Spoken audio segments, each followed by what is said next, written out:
Hello दोस्तों, learning by doing पे मैं प्रियंका आपका स्वागत करती हूँ। और जैसा कि आपके सामने है, ये है भारतीय राज्य व्यवस्था एवं संविधान, जो कि एनसीईआरटी पैटर्न पे आधारित है।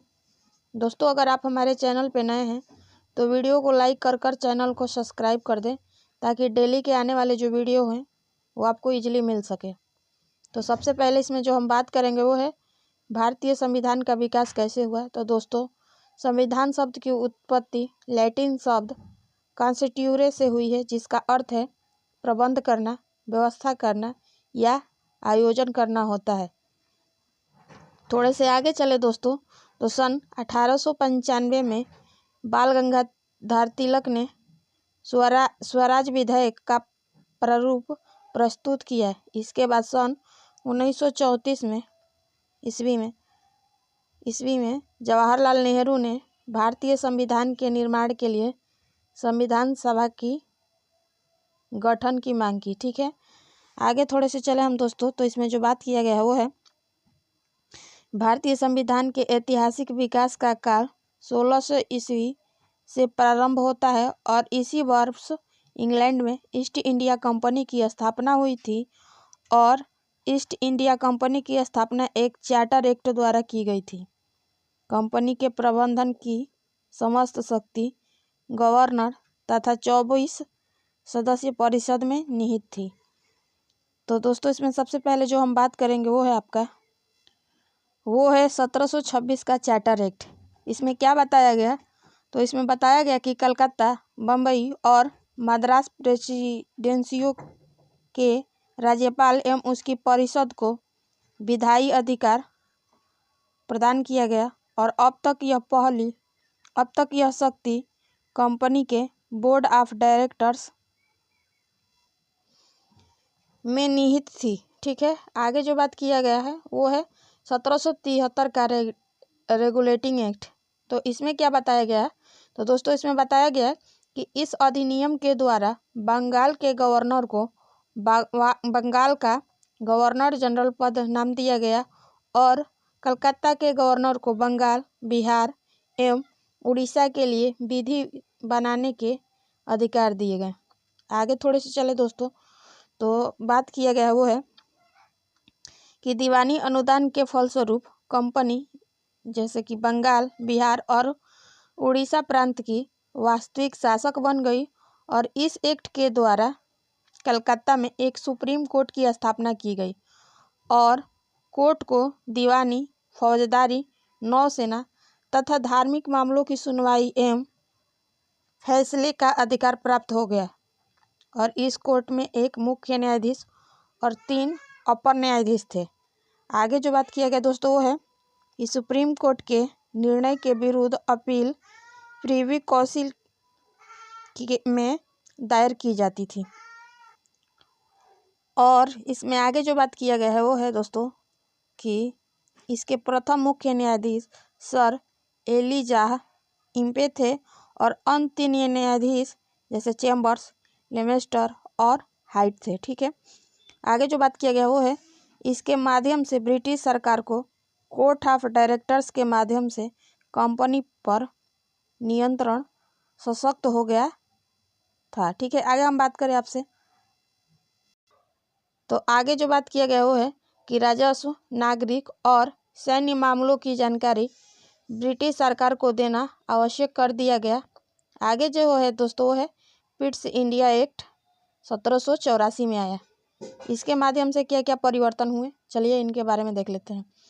तो दोस्तों, पिट्स इंडिया एक्ट को एक्ट ऑफ सेटलमेंट के नाम से भी जाना जाता है और राजनीतिक मामलों के प्रबंधन के लिए बोर्ड ऑफ कंट्रोल, बोले तो हिंदी में नियंत्रण बोर्ड का गठन किया गया।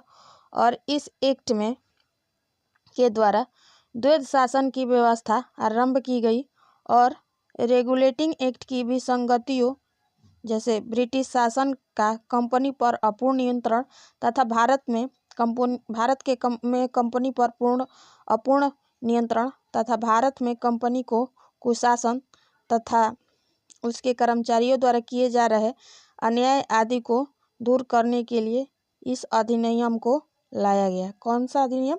तो वो था पिट्स इंडिया एक्ट 1784 को लाया गया। ठीक है, आगे बात करें हम आपसे, तो वो है दोस्तों 1813 का चार्टर एक्ट। इसमें क्या किया गया, क्या क्या चीज़ें हुई दोस्तों।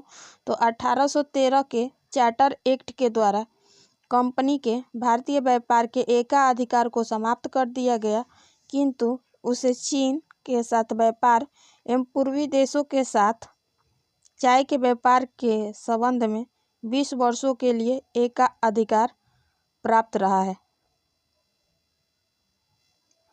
और दोस्तों इसमें जो बात किया गया वो है कंपनी के अधिकार पत्र को 20 वर्षों के लिए बढ़ा दिया गया।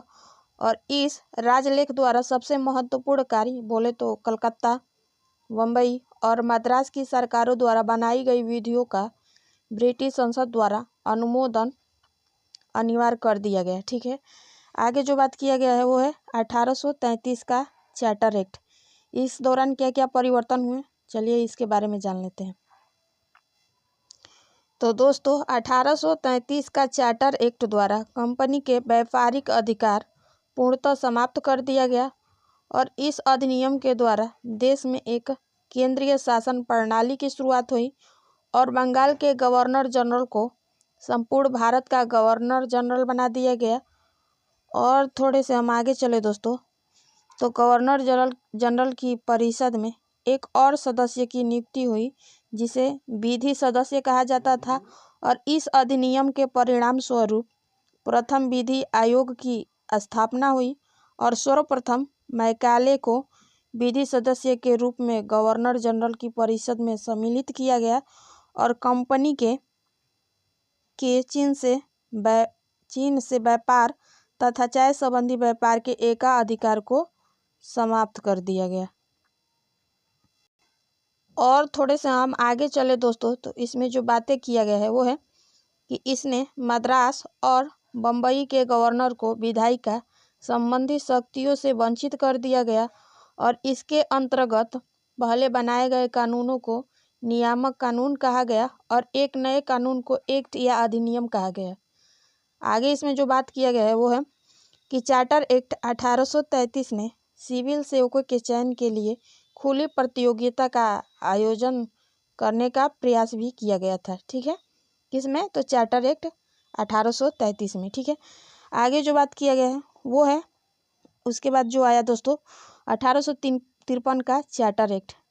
इस दौरान क्या क्या परिवर्तन हुआ, चलिए आइए इनको देख लेते हैं। तो दोस्तों इस एक्ट में सिविल सेवकों की भर्ती एवं चयन हेतु खुली प्रतियोगिता व्यवस्था का आरंभ किया गया और इसके लिए 1854 ईस्वी में भारतीय सिविल सेवा के संबंध में मैकाले समिति की नियुक्ति की गई और पहली बार गवर्नर जनरल की परिषद के विधायी एवं प्रशासनिक कार्यों को अलग कर दिया गया। और इस अधिनियम के द्वारा भारत के लिए एक पृथक बोले तो अलग, पृथक का मतलब होता है अलग, विधान परिषद की स्थापना की गई तथा बंगाल के लिए एक नए लेफ्टिनेंट गवर्नर की नियुक्ति की गई। तो दोस्तों आज की वीडियो यहीं तक। मुझे उम्मीद है कि एक चीज़ आपको अच्छे से समझ में आया होगा। अगर आप हमारे चैनल पे नए हैं तो वीडियो को लाइक कर चैनल को फटाफट सब्सक्राइब करें और अपने फ्रेंड कॉलिंग्स यार या जिनसे कनेक्टेड है उनके यहाँ वीडियो शेयर करें ताकि डेली के आने वाले जो कंटेंट है उनका प्रॉफिट मिल सके। तो फिर मिलेंगे नेक्स्ट वीडियो के साथ, तब तक के लिए धन्यवाद। आपका दिन मंगलमय हो।